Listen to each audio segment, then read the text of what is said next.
Hi, friends. This is Pastor Harley from the Broadway Church. Again, we have some verses about worship. If you'd be reading in these verses, if you're reading through the Bible with the church this year, we've been doing it this year. We'll do it again next year on a different plan.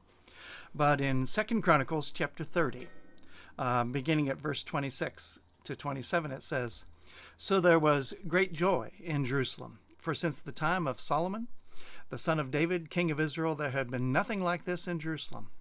Then the priests and the Levites arose, and they blessed the people, and their voice was heard, and their prayer came to his holy habitation in heaven."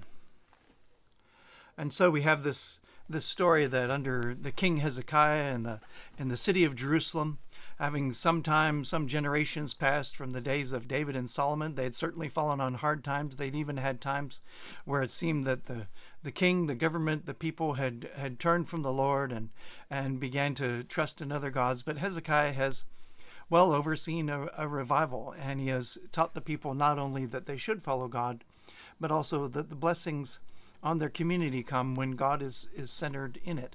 And then it talks about this joy.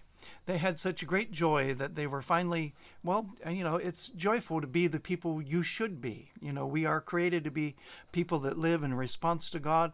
We are all created, young and old, rich and poor, to live in community with God and in relationship to God. That's what makes life precious.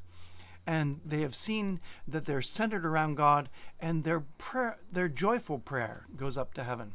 Now, God is going to hear your prayers, whether they're coming from a heart heavy with sadness, whether there's been grief or great loss, whether it's anxious that you are, or praying in sickness or on behalf of somebody else. But consider a prayer of joy.